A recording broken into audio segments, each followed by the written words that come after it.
Hello সবাইকে, welcome to my YouTube channel. আমি রুম্পা। অনেক দিন পর তোমাদের জন্য একটা লং ভিডিও নিয়ে চলে এসেছি। দেখো তো এই মাটির ভাঁড়টা চিনতে পারো কি না। তোমরা যদি আমাকে ফেসবুকে ফলো করে থাকো আর আমার রিলস দেখে থাকো তাহলে অনেকে চিনতে পারবে।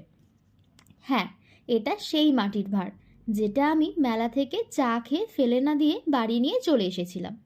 সেটা দিয়েই একটা ছোট্ট হোম ডেকোর আইটেম বানাবো, যেটা আমার রুমের সৌন্দর্যতা আরও অনেক বাড়িয়ে দেবে। আমি আবার আমার ঘর আমার হাতের তৈরি জিনিস দিয়ে সাজাতে খুব ভালোবাসি। আমি এটাকে আমার মনের মতো করে কালার করব, কিছু ছোট ছোট পাতাও অ্যাড করব এখানে। দেখো, এই সামান্য মাটির ভাঁড় যেটা সবাই চা খেয়ে ফেলে দেয় সেটা কত সুন্দর হয়ে যাবে।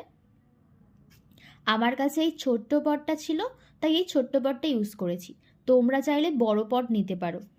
বড়তে দেখতে বেশি সুন্দর লাগবে, ডিজাইনগুলো বেশি বোঝা যাবে। যত বেশি ডিজাইন আর কালার ফুটে উঠবে তত বেশি সৌন্দর্যতাও ফুটে উঠবে। যেহেতু আমি এটা হ্যাঙ্গিং হিসেবে ইউজ করব, তাই এটাকে হ্যাং করার জন্য আমি এখানে উল ইউজ করেছি। তোমরা চাইলে পাটের দড়িও ইউজ করতে পারো। এটা ছোট, তাই এই উলেই কাজ চলে যাবে। তোমরা যদি বড় বানাও তাহলে একটা মজবুত দড়ি ইউজ করো, যাতে পড়ে ভেঙে না যায়। আমার রুমে ঝোলানোর জায়গা আমি ঠিক খুঁজে পাচ্ছিলাম না। অবশেষে আমি এটাকে আমার একটা জানালার ধারে ঝুলিয়েছি। এটার জন্য আমার ঘরটা দেখতে খুব সুন্দর লাগছে। তোমাদের কেমন লাগছে কমেন্ট করে অবশ্যই জানিও। আর হ্যাঁ, ভিডিও ভালো লাগলে একটা লাইক অবশ্যই করে দিও। টাটা।